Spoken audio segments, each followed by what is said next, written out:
Just finished last week's rant. I didn't get to mention the wonderful Carol DaRonch, who was an 18-year-old high school graduate when Bundy tried to abduct her.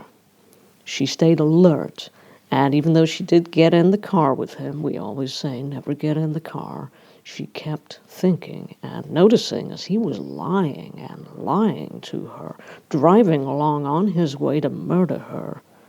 Even when he'd managed to put one handcuff on her and pulled out a gun, she resisted. She jumped out of his car and fought for her life while he hit her with a tire iron. And she talks about him having these beady blank, lifeless eyes, which does not sound attractive or functional or handsome to me. It does sound like accurate observation. Carol DaRonch is a survivor. She escaped with her life, and her testimony led the police to Bundy's shitty little Volkswagen and led to his first arrest. 4 hours after Carol escaped, Bundy killed Deborah Kent because that was his purpose for the day. Find a woman, kill a woman. And these days we know more, and we're more alert, and we can listen to podcasts and try to keep each other safe here with information. Carol was alert and observant and courageous. That's all very well if you're awake. Those poor girls at Florida State University, and bear in mind the survivors of that attack were not given the support they needed. Those young women just went to sleep in their beds at night, like you should be able to. We need to be able to go to sleep, ladies, and still stay safe. That's what I'm saying. But this episode, if you're scrolling through this in maybe a later week, this episode is called New Mexico. That's not a Bundy-afflicted state as far as we know, and not where I live or where we usually record. So why New Mexico and why no guest? I'll just take a breath here. I need a breath. We need to breathe, right? Well, as some of you may remember, I was born in New Mexico, and I only left when I was 13. I didn't leave home voluntarily. My dad killed himself. My home exploded out from under me, and I was in midair. I landed in Colorado. Without Dad, there was just me in New Mexico, so I had to go. We can never entirely know why people kill themselves. If we know what they intend, we can ask them, please to not. Please don't. We need you. Once they've gone, what can we know? Even if they leave a note, what could they ever say that would explain enough? I can say that my father died 12 months to the day after my mother disappeared. At the time of my father's death, there had been no trace of her found. They located her car eventually, locked up peaceful in a quiet street near the school where she taught. They did not find her. She went to get ice cream for me. I am why she went out that Saturday afternoon. I wanted Cherry Garcia ice cream because this was 1987 and that was a new and exciting flavor. She did not indulge me in my every whim. That was not our habit, but we'd been getting on really well and having cool times together and hanging out and almost, being two women together and friends. So she just said, "What the hey? She didn't ever swear, that I heard. She was an elementary school teacher, and they never swear in the rest of their lives, so they won't ever do it by mistake in the schoolroom. What the hey? I'll drive into town. I have shoes at the menders, and I'll pick them up, and some ice cream, and I'll maybe get us Chinese food. That's approximately what she said. I wish I could remember exactly. We usually ate healthy, terrific food that she made, but sometimes it's a Saturday and you want loads of fat and sugars and salt. Shout out if you remember this. You want to go to Blockbuster Video and pick up a couple of movies on VHS videotape and physically bring them back to your home because the internet is in its infancy and computers weigh as much as a TV and a TV weighs as much as a stocky man of reduced stature holding a bag of bowling balls. Your phone is attached to your house by a physical wire and does nothing but let you make phone calls. So you rent movies. When someone is missing, you can call them and ask them where they've gone. You have no reason to think about that, though, and you plan a nice Saturday evening together with the whole of your family. You don't even plan, you assume. You assume it will happen. We all could have eaten at home and then gone to the local movie theater. I could have eaten ice cream at the movies. I could have waited to have ice cream some other time because it doesn't matter. It wasn't a perfect Saturday morning. It was just usual. It feels perfect now because I was never going to have another like it. I didn't hug my mother or tell her goodbye or that I loved her because I was reading a Batman comic and she would be back soon. So it's no big deal. Just a trip to buy ice cream and do some other stuff. My mother never got to buy the ice cream. She picked up her shoes. They were inside the car when it was found. The guy in the shoe store remembered her too because she was nice. Be nice, people. Then you will be easily brought to mind while increasing numbers of strangers search for you. Your kindness will leave a trail of mild human happiness that anyone can track, although it won't save you. Of course, it won't save you. It might even make you disappear. Dad didn't go with my mother in the car because he had some invoices to prepare. He was a carpenter, and he had no reason at all to believe that he shouldn't stay at home and do some paperwork because that would mean a predator would take away his wife and do things to her that never became known. And that is the kind of thing you would have to kill yourself to forget. We lived in a pleasant neighborhood, quiet, west side of ABQ, Albuquerque, near what was kind of a new golf course then and close to the Petroglyph National Monument in the West Mesa. It made you feel awe. It made you feel that everyone else would experience this awe and be very chilled and contented, and that was almost true. But it only takes one hunter in the forest of your life, yeah? I went horseback riding, sometimes on a little pony called Chupito. He was soft and golden like a Labrador and loved the lady who owned him. It's all so beautiful out there. Those mesas are amazing. You want to ride out in it, walk in it, just be close to it. The landscape is stark, but it's lovable too. My mom would look out sometimes through the kitchen window and she'd say stark, either to me or to herself, and that would be a good thing from the way she said it. She made a garden in the yard. We had this adobe walled garden.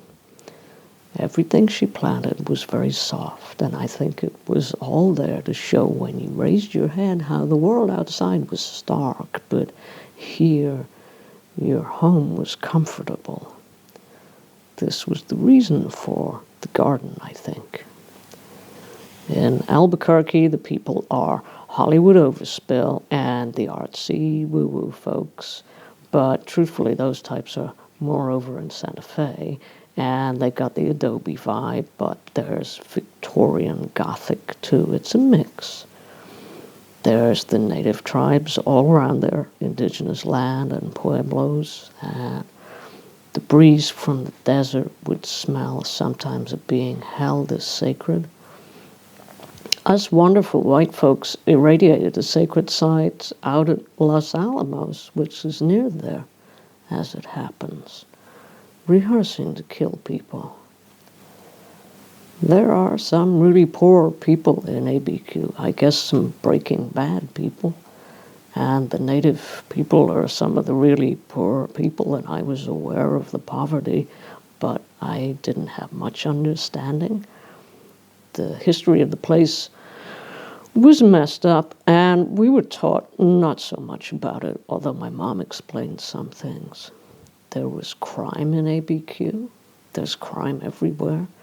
There were drugs and drug dealers back then. Mostly, I would say there was a whole lot of serious drinking, a lot of Vietnam PTSD damage still going around. I didn't know much about that, though. We didn't see that in our lives, my mother, my father, and me. There were people who had nothing, but none of them hurt us. None of them ever hurt us. We worried about coyotes maybe killing our cats, and I worried about Capito maybe tripping over in a gopher hole or a groundhog hole, getting a hoof caught. And sometimes I would worry about people in TV shows fooling around with blank guns, like the guy in Cover Up, John Eric Hexum. Remember him? He shot himself in the head without meaning to because blanks are still bullets, and so you shouldn't fire them into your temple at point-blank range, even if you feel this might amuse a camera crew. And I sort of had this idea that Moonlighting was a show like Cover Up, and that maybe this meant Bruce Willis might do the same thing. I had no other concerns. School was okay. Sports were okay. My friends were okay. I worried about Bruce Willis being unaware of basic gun safety. That Saturday, my mom didn't come back for a while, and we didn't think much about it. Maybe there was a line in Blockbuster and she was waiting. Maybe she couldn't decide what movies to rent. Maybe she met a friend. She liked talking to friends. There were no cell phones, remember? It was possible to genuinely have no idea where somebody was, and their absence would not freak you out for a while. Only then, Mom was away for too long. And my dad started making phone calls and finding out that no one could start doing anything about a missing person for way too long, even if they absolutely should not be missing. After the phone calls, Dad drove out and looked for her, for my beautiful mother, and I sat at home and threw up a lot. I threw up until I had nothing inside because of the fear I had, which was the start of my throwing up problem. I wanted to believe that he would find her, but I couldn't. Somewhere in myself, I realized I understood that the world can go bad on you. I had no experience of such a thing being true, but I felt it anyway. And I was guilty for feeling it, like I made things get worse by letting the badness into my thinking. Dad came home after it was dark, and there was no sign of her anywhere he had looked. He hadn't even found the car yet. The police did that later, and I knew it was my fault. He hadn't brought her home, I hadn't believed that he could. We never saw her again. There was something wrong in every room where she should have been, standing, walking, sitting, doing even just the tiny, tiny things she no longer got to do. The house was wrong. The garden was wrong. It all looked the same, but it wasn't. It all ached. When finally the cops made their first search, they turned up the car. It was parked out at the side of the Adela Sloth's Vento Elementary School. It wasn't in the parking lot she'd have used for a trip to the store. Well, we had no idea why. There was nothing wrong with it. No sign of any struggle. Whatever happened had happened elsewhere, is what they told us. She really loved her school and had helped change its name to commemorate a New Mexican civil rights campaigner. She fought hard for that. That year later, my dad drove the same car into his big workshop, which he'd cleaned out the day before. I thought he was doing that to get a fresh start because I knew the date too. I remembered the date. You always remember the date when your mother disappears. But he did not want a fresh start. He wanted an end. He gassed himself with exhaust fumes on that same date, so I guess I only have one terrible date instead of two. He gave me that. And he was away from the family home, so I didn't find his body. A guy who came over to talk with him about reconditioning a barn found the body. Some stranger who wanted to live in a repurposed barn found my father. I still had to go to the morgue and look at my dad and say who he was when the police had finished with him. That wasn't so bad as finding the body, and it's my opinion that my father thought about who'd find him. He spared me one trouble, even if he couldn't stay. And when I did meet him dead, he was so gone from out of his body that seeing what was left made me think there might be a soul. So much of him was missing that I came to believe in a soul then. Now, I think it was just life that was missing, which is a huge thing. Back then, I was a kid and being told nothing happens for no reason by people who were offering me religion as if it would help. Oh, of course, I believed in the soul. Religion kept talking about bringing people back from the dead, but also it didn't do that anymore, which made it seem pretty much useless to me. Why give up the useful part and hold on to the lousy singing? And what reason could there be for my mother going out to buy me ice cream and never coming home? All that is how I went to Colorado and started living with my mother's parents. They've passed now, but they were great. They were as great as they could be, and I was messed up sometimes, and sometimes I was okay. They did their best, and the times when I was okay were very much down to them. For a long while, I actually thought I was completely okay, and then I spent, which I've mentioned on here before, 3-4 years cutting myself and considering suicide, and there was the throwing up. That lasted 10-15 years, and I would want to get life over with and leave. I would consider that.